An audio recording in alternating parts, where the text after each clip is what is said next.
Ang mabuting balita ng Panginoon ayon kay San Lucas.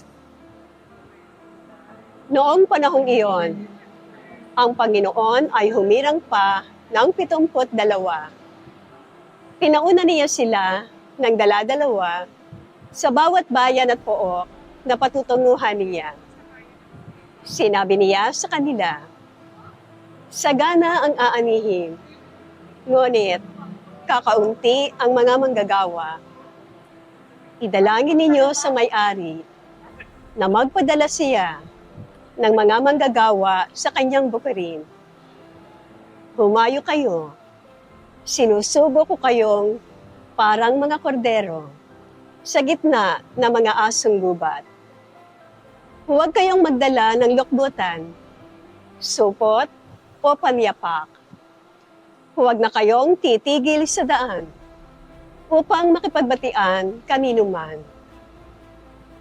Pagpasok ninyo sa alinmang bahay, sabihin muna ninyo, maghari nawa ang kapayapaan sa bahay na ito.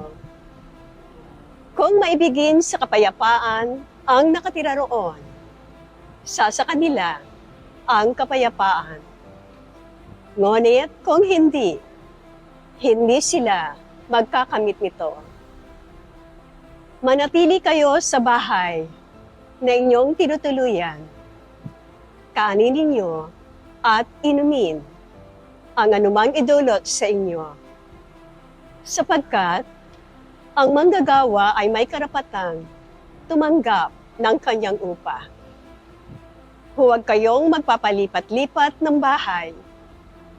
Kapag tinanggap kayo sa alinmang bayan, kanin ninyo ang anumang ihain sa inyo. Pagalingin ninyo ang mga may sakit doon at sabihin sa bayan, nalalapit na ang paghahari ng Diyos sa inyo. Ang mabuting balita ng Panginoon. Sa Ebanghelyong ito, narinig natin ang mga sinabi ng Panginoon. Una, napakarami ng aanihin, ngunit kakaunti ang mga manggagawa. Ikalawa, maghari nawa ang kapayapaan sa bahay na ito. Ikatlo, nalalapit na ang paghahari ng Diyos sa inyo. Sa aking karanasan bilang lingkod ng Panginoon, tunay na kailangan pa ng maraming sugo na magpapalaganap ng mabuting balita sa mga bayan.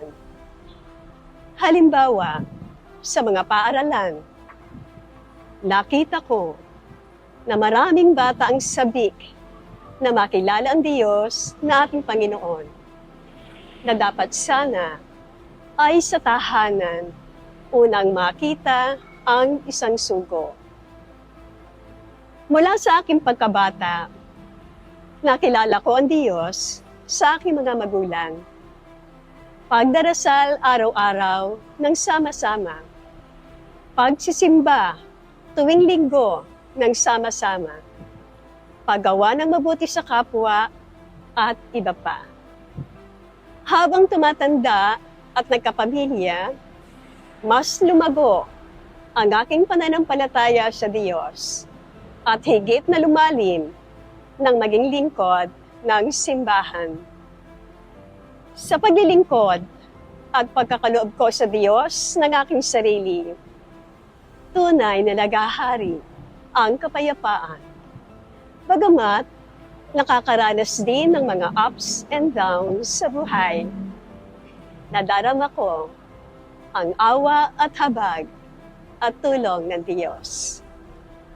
Sa pagpapatuloy ng aking mithiin na maging tapat na lingkod, bagamat mahirap, alam ko, unti-unti, magiging buo at ganap ang pagmamahal at pananampalataya ko sa Diyos.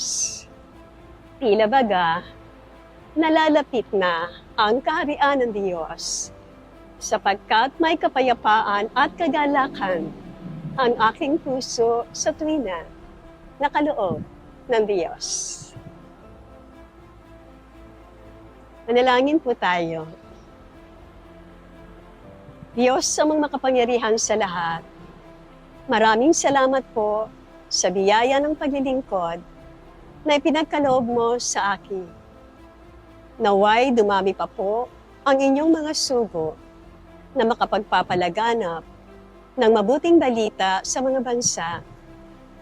Lagi mo po kaming samahan at gabayan at tuwirin ang aming mga landas. Manatili nawa sa amin ang inyong kapayapaan Unplug na, girl. at tunay na ikaw ang siyang maghari sa aming buhay. Hinihiling ko po ito sa pamagitan ng iyong anak na aming Panginoong Hesukristo, kasama ng Espiritu Santo, ngayon at magpasawalang hanggan. Amen.